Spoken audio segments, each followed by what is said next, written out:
अस्सलाम वालेकुम दोस्तों, मेरा नाम है अब्दुल बासित और आप देख रहे हैं मेरा YouTube channel literature and linguistics with APJ। आज की वीडियो में हम features of language of conversation पर बात करेंगे या लिंग्विस्टिक्स फीचर्स ऑफ कन्वर्सेशन। इंसान को ज़िंदगी में कामयाब होने के लिए अच्छे कम्युनिकेशन स्किल्स का होना बहुत ज़रूरी है और अच्छे कम्युनिकेशन स्किल्स के लिए चंद एक सर्टेन फीचर्स होते हैं, सर्टेन बातें होती हैं जिनको मद्देनज़र रखना पड़ता है। आज की वीडियो में हम उन सर्टेन फीचर्स पर वो कौन सी बातें हैं जिनको हमें लोगों से बातचीत करते हुए मद्देनज़र रखना चाहिए, आज की वीडियो में हम उन पर बात करेंगे। नंबर 1 है हमारे पास turn taking, number 2 politeness strategies, number 3 phatic language, number 4 ellipsis, number 5 interruption and overlapping, number 6 context dependency, number 7 shared knowledge, number 8 non verbal cues, number 9 feedback, number 10 conclusion. अगर इन तमाम पॉइंट्स को मैंने एक ही वीडियो में बयान किया तो वीडियो बहुत ज़्यादा लेंथी हो जाएगी, इसलिए मैं अपनी इस वीडियो को 5 हिस्सों में तकसीम करूँगा और हर वीडियो में दो जो पॉइंट्स हैं, दो जो फीचर्स हैं उनको एक्सप्लेन करूँगा। तो हम अपने पहले पॉइंट की तरफ बढ़ते हैं, turn taking. Turn taking. It is fundamental feature of language of conversation. It refers to process by which speakers take turns to speak during a conversation. जैसे कि नाम से ज़ाहिर है, टर्न टेकिंग बारी लेना। अगर दो लोग जब आपस में बात कर रहे हों तो ये बहुत ज़रूरी है कि दोनों लोग कन्वर्सेशन में बारी बारी बात करें। अगर 3 लोग बात कर रहे हो तो कन्वर्सेशन 3 वे होनी चाहिए, तीनों लोग बारी बारी बात करें। अगर एक आदमी कन्वर्सेशन को डोमिनेट करेगा तो बाकी जो लोग हैं उनकी उस कन्वर्सेशन में दिलचस्पी नहीं रहेगी। तो जो अच्छा स्पीकर होता है वो इस बात को मेक श्योर करता है कि जो सामने वाला बंदा है वो भी कुछ बात में हिस्सा ले, वो भी अपनी बारी पर बोले। तो turn taking in a conversation, speakers need to coordinate with each other. तो बातचीत में, कन्वर्सेशन में कोऑर्डिनेशन लाने के लिए टर्न टेकिंग जो है बहुत ज़्यादा ज़रूरी है कि बारी बारी जो है, जितने 3 स्पीकर हैं, 3 लोग बात कर रहे हैं, 4 लोग बात कर रहे हैं, तो बारी बारी जो है वो सारे बोलें। This involve using various verbal and non verbal queues. अब अपनी बारी पर बोलने के लिए एक आदमी अगर बोल रहा हो तो उसको एहसास दिलाने के लिए अब मेरी बारी है बोलने के लिए कई दफ़ा हम वर्बल या नॉन वर्बल क्यूज़, इशारे जो हैं वो यूज़ करते हैं। Particular type of turn taking process is adjacency pairs. Adjacency pairs से मुराद अल्फाज या फ़िक्रों का वो मजमूआ जो एक दूसरे के साथ आता हो। मिसाल के तौर पर जैसे उर्दू में हम कहते हैं अस्सलाम वालेकुम, तो अस्सलाम वालेकुम का अगला बंदा जो है वो जवाब देगा वालेकुम अस्सलाम। जैसे और हो सकता है हाउ आर यू, तो अगला बंदा जवाब देगा I am good, I am fine या आई एम नॉट गुड। तो वो अल्फाज या फ़िक्रे जो एक दूसरे के साथ आते हैं एडजेसेंसी पेयर्स होते हैं। इसमें एडजेसेंसी पेयर से क्या होता है, दोनों जो लोग हैं, जो कन्वर्सेशन में 2 लोग शामिल हैं, वो एक दूसरे बारी बारी बोलते हैं। 2 लोगों के दरमियान बातचीत का मुनज़्ज़म और बातरतीब होना बहुत ज़रूरी है। ये नहीं हो सकता कि 2 लोग आपस में बात कर रहे हैं, एक बोल रहा है, दूसरा बोल ही नहीं रहा, दूसरा सुन ही नहीं रहा। एक आदमी बोल रहा है और दूसरा भी बोल रहा है, दोनों एक दूसरे की बातों को कट ऑफ कर रहे हैं, या एक बात कर रहा है, दूसरा कोई और बात कर रहा है। तो इस तरह से मुनज़्ज़म कन्वर्सेशन नहीं हो सकती। मुनज़्ज़म कन्वर्सेशन के लिए टर्न टेकिंग में SSJ मॉडल है जो शेगॉल, सैक्स और जेफरसन ने दिया था। ये मॉडल 1970 में डेवलप हुआ। इसके मुताबिक 3 की एलिमेंट्स हैं टर्न टेकिंग के। Number 1 sequencing, number 2 preference organization, number 3 repair. अब सीक्वेंसिंग में क्या होता है कि 2 लोग या दो से ज़्यादा लोग जो आपस में बात कर रहे हैं उन्होंने अपनी बारी बनाने का क्या तरीका बनाया हुआ है या फिर क्या सीक्वेंस बनाई हुई है कि किस तरह उन्होंने अपनी अपनी बारी पर बोलना है।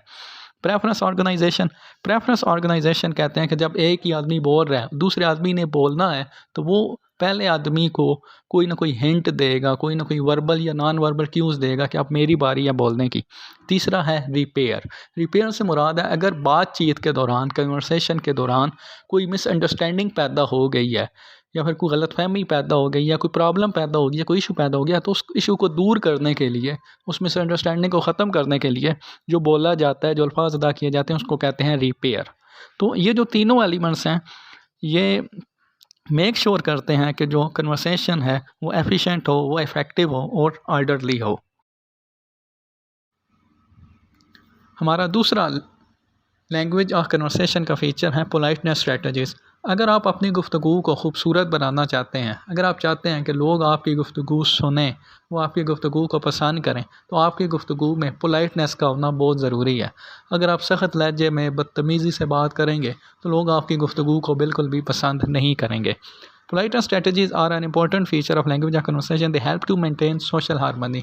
अगर माशरे में जो लोग कन्वर्सेशन करते हैं, बातचीत करते हैं, अगर वो रूड बिहेवियर से बात करेंगे, रूड अंदाज में बात करेंगे, गालम गलौज करेंगे, बदतहज़ीबी करेंगे, तो उससे मुआशरे की जो हारमनी है, जो पीस है, वो ख़राब होने का ख़दशा है। जो सामने वाला आदमी है वो माइंड कर सकता है जब हम किसी से बदतमीज़ी से बात करें, ही माइट टेक ऑफेंस। तो माशरे में हारमनी के लिए माशरे के लोगों का आपस में पोलाइटली बात करना बहुत ज़रूरी है। There are several different types of politeness strategies.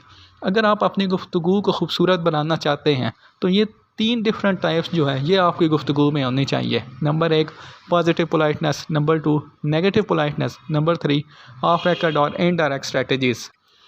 Positive politeness involves making a speaker feel valued. आप जब किसी से बात कर रहे हैं तो आप सामने वाले बंदे को एक्नॉलेज करें। अगर उसकी कोई अचीवमेंट है, कोई खूबी है, कोई सलाहियत है, आप उसको एक्नॉलेज करें, उसको अप्रिशिएट करें। इससे सामने वाला बंदा जो है वो he feels valued and he feels respected. या फिर आप जो सामने वाला बंदा है उसकी दिलचस्पी की कोई बात है, आप वो बात करें। दूसरा पॉइंट है negative politeness involves minimising imposition. आप सामने वाले बंदे के साथ अपने सामने वाले बंदे के ऊपर अपने आप को मुसल्लत ना करें, अपने आप को हावी ना करें। हर बंदे की सेल्फ़ रिस्पेक्ट होती है, हर बंदे की ऑटोनॉमी होती है, हर बंदे की एक इंडिविजुअल फ्रीडम होती है। आप इस सारी बातों का, उसकी इंडिविजुअल फ्रीडम का, उसकी सेल्फ़ रिस्पेक्ट का, उसकी ऑटोनॉमी का आप उसका ख्याल रखें। आप उसकी पर्सनल लाइफ में ज़्यादा इंटरफेयर ना करें। तीसरा है ऑफ रिकॉर्ड और indirect strategies involves conveying meaning in a way that is not directly stated. कि आप अगर सामने वाले बंदे से बात कर रहे हैं, अब बात आपने कुछ की है लेकिन उसका जो बिटवीन द लाइंस जो मीनिंग है वो कुछ निकला है। मिसाल के तौर पर अगर आपने किसी से मनफी बात करनी है, किसी से डिसएग्री करना है, तो वो आप लफ्ज़ कुछ और इस्तेमाल करें, अच्छे लफ्ज़ इस्तेमाल करें, लेकिन जो उसका जो सेंस जा रहा हो वो ये जा रहा हो कि आप अगले बंदे की बात आपको मुनासिब नहीं लगी, कि अगला बंदा माइंड भी ना करे और आप जो है अपनी बात भी कह दें। Examples of politeness strategies include using honorific titles. आप सामने वाले बंदे को ओए करके ना बुलाएं, तू करके ना बुलाएं, आप करके बुलाएं, आप उसको सर कह के बुलाएं। जैसे हमारे यहाँ होता है, हम जनाब लगाते हैं नाम के साथ या फिर साहब लगाते हैं। तो इस अंदाज से जब आप बुलाएंगे तो अगले बंदे के दिल में आपके लिए इज़्ज़त पैदा होगी। अपोलोजाइजिंग, गुफ्तगू के दौरान गलती हो जाने पर अपोलोजाइज़ करने से कोई बड़ा छोटा नहीं हो जाता, बल्कि आपका मकाम बढ़ता है। थैंकिंग, शुक्रिया अदा करने से भी आपकी वैल्यू बढ़ती है। हैजिंग होता है कॉशियस लैंग्वेज, कि आप अपनी गुफ्तगू में कतईयत नहीं ला रहे, बल्कि आप अपनी गुफ्तगू में जो एम्बिगविटी है, जो अनसर्टेनिटी है, उसका एतराफ़ कर रहे हैं। अब अनसर्टेनिटी, एम्बिगविटी के अल्फाज होते हैं, यानी जैसे कि अपीयर टू, सुजेस्ट, सीम। अब इससे ये ज़ाहिर हो रहा है कि आप अपनी बात पर श्योर नहीं है, कोई कतईयत नहीं है आपकी बात में। ये भी अच्छा तासर छोड़ती है। Making indirect request, for instance saying. अब अगर किसी से कोई सवाल पूछना हो तो दो अंदाज़ हैं। एक, hey I need to know something. दूसरा, excuse me would you mind if I ask you a question. अब excuse me would you mind if I ask you question, ये एक पोलाइट वे है। दूसरा जो तरीका है, hey I need to know something, तो ये एक इम्पोलाइट वे, एक भद्दा तरीका है किसी को रिक्वेस्ट करने का, किसी से सवाल पूछने का।